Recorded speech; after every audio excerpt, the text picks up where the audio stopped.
Hráčikovia, milí zlatí, dobrý deň, vítam vás pri piatom dieli, ideme znova na prvú, nezdržujeme sa s ničím, pri piatom dieli rozhovoru s hernými developmentami a developermi na Slovensku.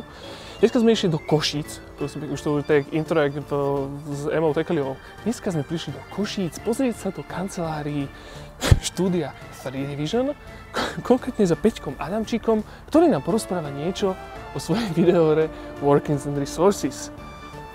Dostali sme info, že by mali bývať, ja idem veľmi pomaly kráčam, v nejakom domčeku proste pri Košiciach. No a vidím, že sme už na správnej adrese. Zaklopeme, či sú doma. Peťko, haló, si tu? Čauko, no poďte ďalej. No poďme sa pozrieť. Vítajte u nás. Aha. Ale akože nie je to až také malé. Pôjde.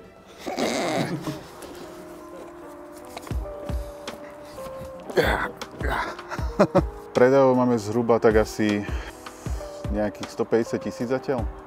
Určite by som to prikladal aj žánru, lebo predsa ten žáner stratégií je možno taký náročnejší na výrobu a tých štúdií, ktorí sa do toho pustia, je menej ako v nejakých takých jednoduchších žánroch. Ten úspech by som prikladal aj tej téme. Rozhodol som sa ísť do takej témy, ktorá kvázi ešte nebola spracovaná. Aj game designovo to veľmi dobre akože sedí do takej stratégie, kde sa nakladá s tou ľudskou silou a tiež aj so surovinami. A do tretice ten úspech by som prikladal určite aj tej hre, že je spravená akože brutálne do hĺbky. Jednak to človeka zaujme, že zistí si o tej hre viac, po prípade si ju skúsi zahrať a potom keď si ju skúsi zahrať, tak zistí, že nie je to len akože tá zaujímavá téma, ale že aj tá hra je premakaná a podľahne jej akoby. Pre východ Európanov je to dosť zaujímavé, lebo predtým, keď boli nejaké hry, že SimCity alebo City Skyline, tak vlastne ja som aj pozoroval, že strašne veľa modov vzniká na tie staré vozidlá, staré budovy, ľudia chceli mať paneláky v SimCity alebo klasické tie naše električky. A takisto aj pre tých západných hráčov je to zaujímavé, lebo je to do istej miery exotika, ale stále to je len že polovica toho, prečo ľudia po tej hre siahajú. Mám taký pocit, že oni siahajú aj kvôli tomu, že páči sa im, ako je to zmixované, že je to vlastne niečo ako SimCity, Transport Tycoon a povedzme ešte s nejakým faktoriom dané dokopy do jednej hry, kde sa vlastne rieši všetko, nielen ako priemysel, nielen ľudia a nielen transport, ale všetko vlastne dokopy. Tu treba povedať aj pri tých kopiách, že 150 000, čo som povedal, tak takto, vieš, proste v Rusku tá hra stojí, myslím, že nejakých 6 eur, na Ukrajine možno ešte menej.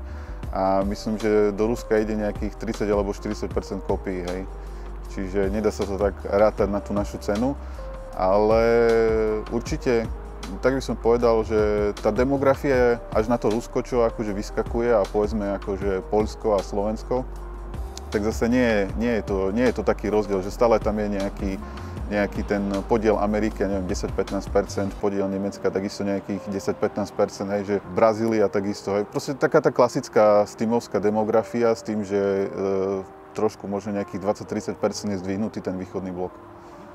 Tak.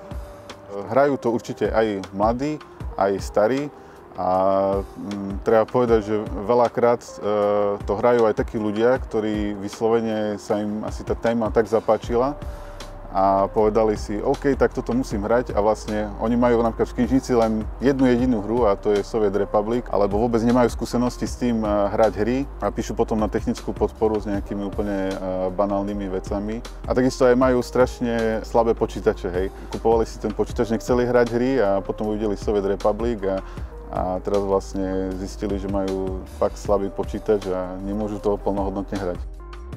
Zatiaľ nemáme ešte žiadne DLCčko, čiže nový content my vlastne pridávame do hry ako v rámci Early Accessu. Vlastne teraz, čo sa pridávali do hry lode, lanovky a trolejbusy a takéto veci, tak niečo z toho vlastne pôjde do DLCčka a budeme mať takto, že základnú verziu a potom nejakú deluxe verziu s DLCčkami. s tým, že keďže sme v Early Accesse, tak to budeme riešiť takto, že vlastne teraz, keď si človek kúpi hru ešte, tak vlastne si kupuje tú Deluxe verziu, ktorá bude obsahovať všetky tie DLCčka, hej. 2021-2022 by sme chceli vlastne vydať fullku. Dúfam, že pri troche šťastia by sme to mohli stihnúť ešte 2021. Čo ma veľmi teší je, že čo sa týka komunity, tak okolo Soviet Republic je tá komunita fakt veľmi aktívna. Hneď ako sme vydali workshop podporu, tak začali vznikať fakt, že stovky modov, myslím, že teraz tam sú už tisícky modov. Príklad, urobíme nejakú budovu a nestihneme urobiť akože variáciu väčšiu, menšiu, tak to všetko suplujú modery, oni sa toho chytia a urobia proste na tú budovu plno všelijakých variácií. A pre moderov sme teraz vlastne robili aj súťaž, aby sme ich trošku podporili. Teraz vlastne, čo bude update na lietadla a turizmus, tak vlastne tí moderi dostali úlohu urobiť nejaké atrakcie. A teraz nedávno bolo vyhodnotenie, prihlásilo sa, myslím, že nejakých 30 alebo 40 budov. Každý autor, ktorého budova sa použije, dostane odmenu a objavia sa aj akože v klasickej hre, akoby že vo Vanilla.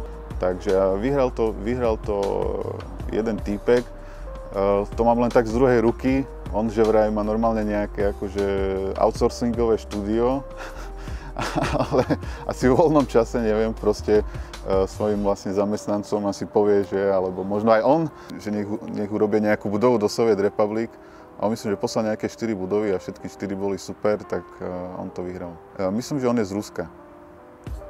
Outsourcingové štúdio dneska, asi len Rusko.